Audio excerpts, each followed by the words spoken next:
The Street of the Four Winds by Robert W. Chambers.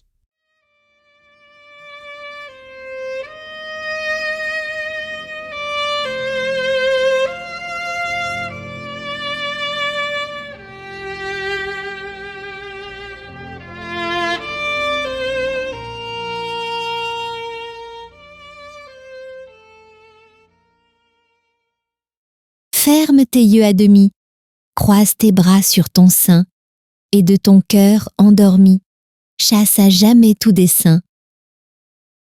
Je chante la nature, les étoiles du soir, les larmes du matin, les couchers de soleil à l'horizon lointain, le ciel qui parle au cœur d'existence future. 1. The animal paused on the threshold, interrogative, alert, ready for flight if necessary. Severn laid down his pallet and held out a hand of welcome. The cat remained motionless, her yellow eyes fastened upon Severn. "Puss," he said in his low, pleasant voice. "Come in." The tip of her thin tail twitched uncertainly. "Come in," he said again. Apparently she found his voice reassuring, for she slowly settled upon all fours, her eyes still fastened upon him, her tail tucked under her gaunt flanks. He rose from his easel, smiling. She eyed him quietly, and when he walked toward her, she watched him bend above her without a wince. Her eyes followed his hand until it touched her head. Then she uttered a ragged mew. It had long been Severn's custom to converse with animals, probably because he lived so much alone, and now he said, "What's the matter, Puss?" Her timid eyes sought his. "I understand," he said gently. "You shall have it at once." Then moving quietly about, he busied himself with the duties of a host, rinsed a saucer, filled it with the rest of the milk from the bottle on the window-sill, and kneeling down, crumbled a roll into the hollow of his hand. The creature rose and crept toward the saucer. With the handle of a palette knife, he stirred the crumbs and milk together and stepped back as she thrust her nose into the mess. He watched her in silence. From time to time, the saucer clinked upon the tiled floor as she reached for a morsel on the rim. And at last, the bread was all gone, and her purple tongue travelled over every unlicked spot until the saucer shone like polished marble. Then she sat up and, coolly turning her back to him, began her ablutions. "Keep it up," said Severn, much interested. "You need it." She flattened one ear, but neither turned nor interrupted her toilet. As the grime was slowly removed, Severn observed that nature had intended her for a white cat. Her fur had disappeared in patches from disease or the chances of war. Her tail was bony and her spine sharp, but what charms she had were becoming apparent under vigorous licking, and he waited until she had finished before reopening the conversation. When at last she closed her eyes and folded her forepaws under her breast, he began again, very gently. "Puss, tell me your troubles." At the sound of his voice, she broke into a harsh rumbling which he recognized as an attempt to purr. He bent over to rub her cheek and she mewed again, an amiable, inquiring little mew to which he replied, "Certainly you are greatly improved, and when you recover your plumage you will be a gorgeous bird." Much flattered, she stood up and marched around and around his legs, pushing her head between them and making pleased remarks, to which he responded with grave politeness. "Now what sent you here?" he said. "Here into the Street of the Four Winds, and up 5 flights to the very door where you would be welcome. What was it that prevented your meditated flight when I turned from my canvas to encounter your yellow eyes? Are you a Latin Quarter cat as I am a Latin Quarter man? And why do you wear a rose-coloured flowered garter buckled about your neck?" The cat had climbed into his lap and now sat purring as he passed his hand over her thin coat. "Excuse me," he continued in lazy, soothing tones, harmonizing with her purring, "if I seem indelicate, but I cannot help musing on this rose-coloured garter, flowered so quaintly and fastened with a silver clasp. For the clasp is silver. I can see the mint mark on the edge, as is prescribed by the law of the French Republic. Now, why is this garter woven of rose silk and delicately embroidered? Why is this silken garter with its silver clasp about your famished throat? Am I indiscreet when I inquire if its owner is your owner? Is she some aged dame living in memory of youthful vanities, fond, doting on you, decorating you with her intimate personal attire? The circumference of the garter would suggest this, for your neck is thin and the garter fits you. But then again I notice most things, that the garter is capable of being much enlarged. These small silver-rimmed eyelets, of which I count 5, are proof of that. And now I observe that the 5th eyelet is worn out, as though the tongue of the clasp were accustomed to lie there. That seems to argue a well-rounded form." The cat curled her toes in contentment. The street was very still outside. He murmured on, "Why should your mistress decorate you with an article most necessary to her at all times?" "Anyway, at most times." "How did she come to slip this bit of silk and silver about your neck? Was it the caprice of a moment, when you, before you had lost your pristine plumpness, marched singing into her bedroom to bid her good morning? Of course, and she sat up among the pillows, her coiled hair tumbling to her shoulders as you sprang upon the bed, purring, 'Good day, my lady.' Oh, it is very easy to understand," he yawned, resting his head on the back of the chair. The cat still purred, tightening and relaxing her padded claws over his knee. "Shall I tell you all about her, cat?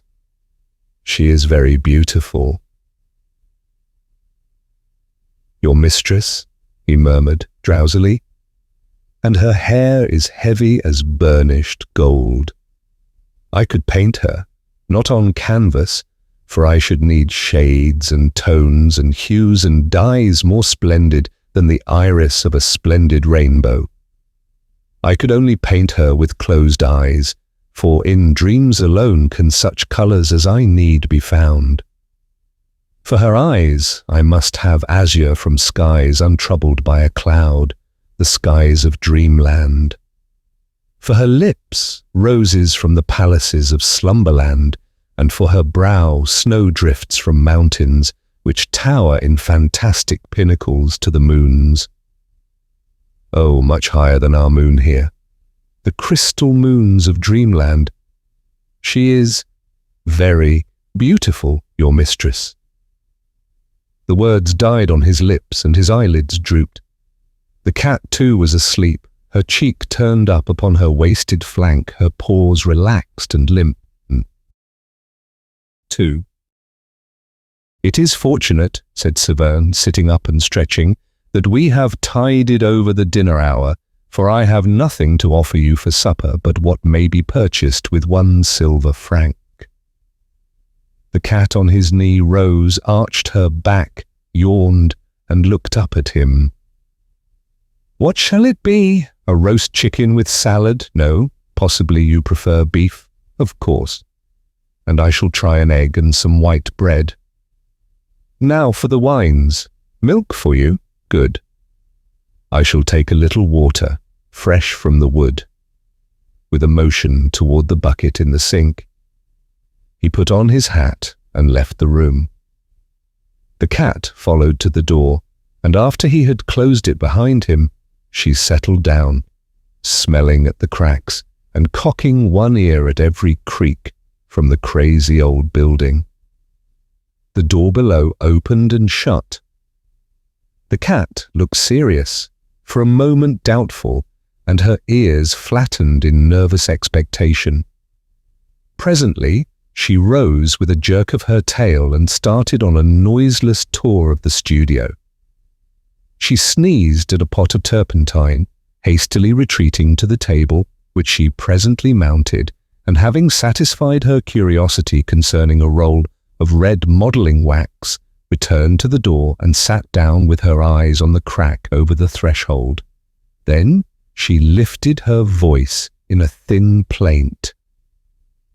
When Severn returned, he looked grave, but the cat, joyous and demonstrative, marched around him, rubbing her gaunt body against his legs, driving her head enthusiastically into his hand, and purring until her voice mounted to a squeal. He placed a bit of meat, wrapped in brown paper, upon the table, and with a penknife cut it into shreds. The milk he took from a bottle which had served for medicine, and poured it into the saucer on the hearth.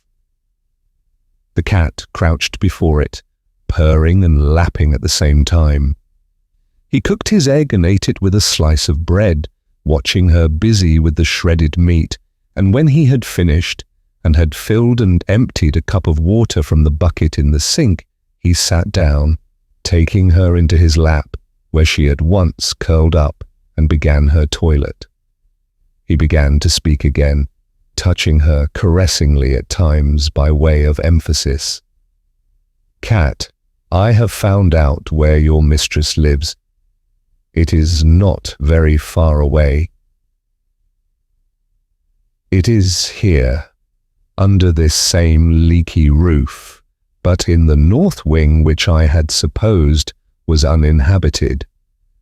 My janitor tells me this by chance. He is almost sober this evening. The butcher on the Rue de Seine, where I bought your meat, knows you, and old Caban the baker identified you with needless sarcasm.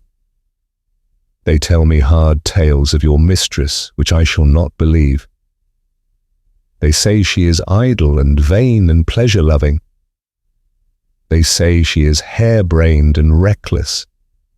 The little sculptor on the ground floor who was buying rolls from old Cabanet spoke to me tonight for the first time, although we have always bowed to each other. He said she was very good and very beautiful. He has only seen her once and does not know her name. I thanked him. I don't know why I thanked him so warmly. Caban said, 'Into this cursed street of the four winds blow all things evil.' The sculptor looked confused, but when he went out with his rolls, he said to me, 'I am sure, monsieur, that she is as good as she is beautiful.' The cat had finished her toilet, and now springing softly to the floor, went to the door and sniffed. He knelt beside her, and unclasping the garter, held it for a moment in his hands. After a while he said, 'There is a name engraved upon the silver clasp beneath the buckle. It is a pretty name, Sylvia Elven. Sylvia is a woman's name. Elven is the name of a town. In Paris, in this quarter, above all in this street of the four winds, names are worn and put away as the fashions change with the seasons. I know the little town of Elven, for there I met Fate, face to face, and Fate was unkind. But do you know that in Elven Fate had another name, and that name was Sylvia?" He replaced the garter and stood up, looking down at the cat crouched before the closed door. "The name of Elven has a charm for me. It tells me of meadows and clear rivers. The name of Sylvia troubles me like perfume from dead flowers." The cat mewed. "Yes, yes," he said soothingly. "I will take you back. Your Sylvia is not my Sylvia. The world is wide and Elven is not unknown. Yet in the darkness and filth of poorer Paris, in the sad shadows of this ancient house, these names are very pleasant to me." He lifted her in his arms, and strode through the silent corridors to the stairs. Down 5 flights and into the moonlit court, past the little sculptor's den, and then again in at the gate of the north wing and up the worm-eaten stairs he passed, until he came to a closed door. When he had stood knocking for a long time, something moved behind the door. It opened, and he went in. The room was dark. As he crossed the threshold, the cat sprang from his arms into the shadows. He listened, but heard nothing. The silence was oppressive, and he struck a match. At his elbow stood a table, and on the table a candle in a gilded candlestick. This he lighted, then looked around. The chamber was vast, the hangings heavy with embroidery. Over the fireplace towered a carved mantel, grey with the ashes of dead fires. In a recess by the deep-set windows stood a bed, from which the bedclothes, soft and fine as lace, trailed to the polished floor. He lifted the candle above his head. A handkerchief lay at his feet. It was faintly perfumed. He turned toward the windows. In front of them was a canapé, and over it were flung pell-mell a gown of silk, a heap of lace-like garments, white and delicate as spiders' meshes, long crumpled gloves, and on the floor beneath, the stockings, the little pointed shoes, and one garter of rosy silk, quaintly flowered and fitted with a silver clasp. Wondering, he stepped forwarded and drew the heavy curtains from the bed. For a moment the candle flared in his hand, then his eyes met 2 other eyes, wide open, smiling, and the candle flame flashed over hair heavy as gold. She was pale, but not as white as he. Her eyes were untroubled as a child's, but he stared, trembling from head to foot, while the candle flickered in his hand. At last he whispered, "Sylvia, it is I." Again he said, "It is I." Then, knowing that she was dead, he kissed her on the mouth.